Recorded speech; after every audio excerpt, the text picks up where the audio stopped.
السلام علیکم ناظرین، آپ دیکھ رہے ہیں اردو پوائنٹ اور پروگرام چٹ چیٹ کارنر میں ہوں آپ کی ہوسٹ ظوفیشہ نقوی۔ پروگرام میں سب سے پہلے شامل کریں گے پاکستانی شوبز کے حوالے سے خبریں۔ ناظرین، یاسر حسین نے سماجی رابطے کی ویب سائٹ انسٹاگرام پر ڈرامہ دردانہ میں خواجہ سرا کا کردار کی جھلک مداحوں کے لیے جاری کی، جس پر اداکار کی جہاں تعریف کی گئی وہیں کچھ صارفین کی جانب سے کردار سے متعلق تنقیدی سوالات بھی پوچھے گئے۔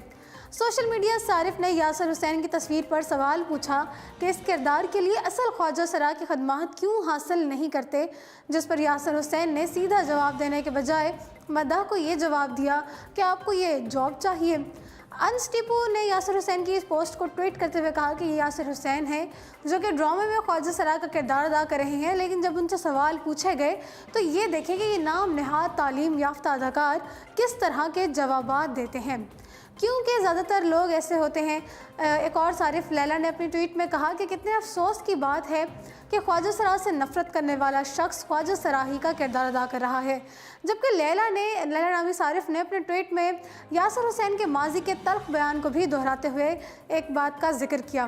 ان کا کہنا تھا کہ جب احسن خان کو ڈرامہ سیریل اداری پر بیسٹ ایکٹر کا ایوارڈ دیا گیا تو یاسر حسین نے اس بیان دیا تھا کہ کچھ سال قبل انہوں نے بچوں سے جنسی زیادتی کے واقعے کو مذاق کا نشانہ بناتے ہوئے کہا تھا کہ بچوں سے جنسی زیادتی کرنے والا اتنا خوبصورت ہے، کاش میں بھی بچہ ہوتا۔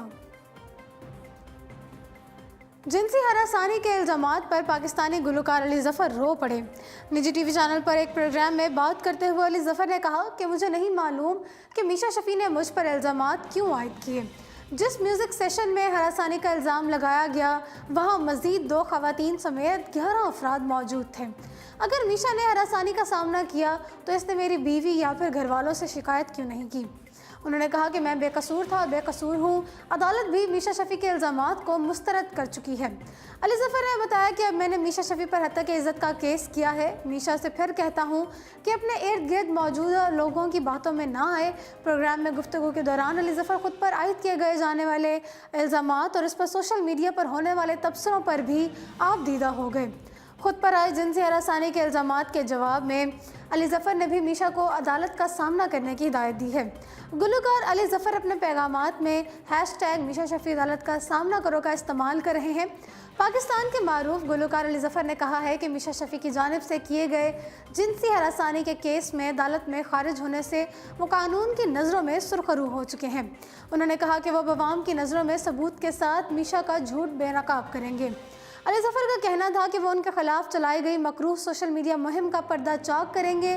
اس کے علاوہ انہوں نے سوشل میڈیا پر کیس خارج ہونے کی کاپی بھی شیئر کی۔ ناظرین، دوسری جانب علی ظفر کی اہلیہ عائشہ فاضلی بھی میدان میں آ چکی ہیں۔ علی ظفر کی اہلیہ عائشہ فاضلی نے اپنی ایک ٹویٹ میں کہا کہ میشا شفیع پر برہمی کا اظہار کرتے ہوئے ان کا کہنا تھا کہ نہ صرف میں، میرے شوہر علی ظفر اور میرے اہل خانہ جس طرح ان مجرموں کے ظلم سے گزرے ہیں وہ الفاظ میں بیان نہیں کیے جا سکتے۔ عائشہ فاضلی نے یہ بھی کہا کہ دوستوں کی جانب سے سائبر تنقید اور بے وفائی ہماری آنکھیں کھولنے کے لیے کافی ہے۔ اگر علی اس معاملے کو صرف نظر انداز کرتے ہیں لیکن میں اس معاملے کو آگے لے کر جاؤں گی۔ واضح رہے کہ کچھ عرصہ قبل گلوکارہ میشا شفیع نے علی ظفر پر الزام عائد کیا تھا کہ علی ظفر نے انہیں کئی بار ہراساں کیا ہے، جسے علی ظفر نے مسترد کرتے ہوئے اپنے خلاف سازش قرار دیا۔ تاہم اس الزام کے بعد سے دونوں شخصیات کے درمیان قانونی جنگ کا سلسلہ جاری ہے۔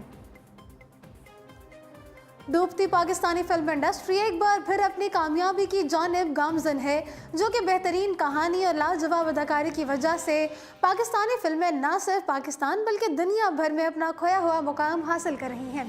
یہی وجہ ہے کہ Pak China trade and investment forum کے معاہدے کے تحت پاکستانی فلم پرواز ہے جنوں چائنا بھر میں ریلیز کی جائے گی۔ حال ہی میں وزیر اعظم عمران خان کے مشیر معاشیات رازق داؤد کی موجودگی میں فلم پرواز ہے جنوں کی پروڈیوسر مومنہ درید اور چائنا کے فائر انٹرنیشنل میڈیا کے درمیان معاہدہ طے پایا ہے، جس کے تحت فلم پرواز ہے جنوں چائنا کے 50,000 سے زائد سنیما گھروں میں ریلیز کی جائے گی۔ پاکستان کی اس کامیابی پر مومنہ درید کا کہنا ہے کہ پاکستان فلم انڈسٹری کے لیے یہ بڑا دن ہے کہ 40 برس بعد کوئی پاکستانی فلم چین کے سنیما گھروں میں ریلیز ہوگی۔ فلم پرواز ہے جنوں چائنا میں دیگر فلموں کے لیے راہ ہموار کرے گی، اور جس طرح فلم بن روئے دنیا بھر میں ریلیز کی گئی، اسی طرح نئی بننے والی فلمیں بھی دیگر ممالک کے ساتھ ساتھ اب چائنا میں بھی ریلیز کی جائیں گی۔ واضح رہے کہ گزشتہ سال ریلیز ہونے والی فلم پرواز ہے جنون میں حمزہ علی عباسی، احد رضا میر، کبرا خان اور ہانیہ عامر نے مرکزی کردار ادا کیے تھے، جبکہ یہ فلم 40 سال بعد چائنا میں ریلیز ہونے والی نہ صرف پہلی فلم ہے بلکہ سعودی عرب میں بھی ریلیز ہونے والی پہلی فلم ہے۔ سری لنکا میں ایسٹر دھماکوں میں بھارت کے ملوث ہونے کی خبریں میڈیا میں ہلچل مچا دی تھی۔ بھارتی اخبار میں دی ہندو کی رپورٹ کے مطابق سری لنکن ملٹری حکام نے کہا ہے کہ خودکش دھماکوں کے ماسٹر مائنڈ زہران ہاشمی نے بھارت میں ٹریننگ حاصل کی اور کافی عرصہ جنوبی بھارت میں بھی گزارا۔ اس رپورٹ کے منظر عام پر آنے کے بعد شوبز حلقوں سے تعلق رکھنے والے اداکاروں نے بھی اپنے بیانات سوشل میڈیا پر شیئر کیے۔ اسی کے ساتھ ہی وینا ملک نے بھی ٹویٹر پر بھارت کو عالمی دہشت گرد قرار دے دیا۔ واضح رہے کہ ایک ہفتہ قبل سری لنکا کے گرجا گھروں اور ہوٹلوں میں 8 دھماکوں میں 250 سے زائد افراد جاں بحق ہو گئے تھے۔ دھماکوں کی ذمہ داری داعش نے قبول کی تھی۔ اب ذرا رخ کرتے ہیں بین الاقوامی خبروں کا۔ برازیل میں ساؤ پاولو فیشن ویک کے دوران 26 سالہ ماڈل ٹیلیسو آریز ریمپ پر گر کر ہلاک ہو گئے ہیں۔ بین الاقوامی خبر رساں ادارے کے مطابق برازیل میں ہونے والے فیشن ویک کے آخری روز مشہور ڈیزائنر کاویلرا کے ملبوسات کی نمائش اوکاسا شو کے دوران ریمپ پر اعتماد سے کیٹ واک کرتے ہوئے 26 سالہ ماڈل اچانک گر کر بے ہوش ہو گئے۔ ماڈل ٹیلیسو آریسکو کو طبی امداد کے لیے قریبی اسپتال لے جایا گیا جہاں ان کی موت کی تصدیق کر دی گئی۔ کیٹ واک کے منتظم نے واقعے پر افسوس کا اظہار کرتے ہوئے ماڈل کی تصدیق کی ہے اور اس کی موت کی تصدیق کی ہے، تاہم ماڈل کی موت کی وجہ نہیں بتائی گئی۔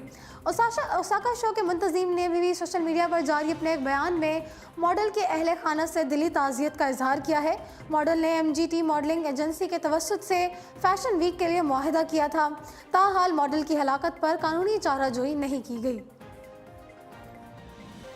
ناظرین، ہالی would adventure film Avengers and game نے ریلیز کے ابتدائی دنوں میں ہی بزنس کا نیا ریکارڈ قائم کر دیا۔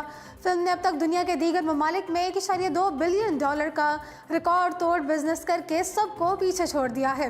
Avengers and game Disney studios کی وہ پہلی فلم بن گئی ہے جس نے ریلیز کے ابتدائی دنوں میں ہی $1 ارب کمانے کی حد پار کی ہے۔ سپر ہیرو فرنچائز کی 22ویں فلم نے امریکہ بھر میں $350 ملین کی کمائی کر کے سیریز کی گزشتہ کڑی ایونجرز انفینٹی وار کی ابتدائی کمائی کا ریکارڈ بھی توڑ ڈالا ہے، جبکہ $859 ملین کا بزنس کر کے انٹرنیشنل باکس آفس پر بھی اپنے حکمرانی قائم کی ہے۔ تو جی ناظرین، اسی کے ساتھ پروگرام چٹ چیٹ کارنر پہنچتا ہے اپنے اختتام کو۔ مجھے دیجیے اجازت اور دیکھتے رہیے اردو پوائنٹ۔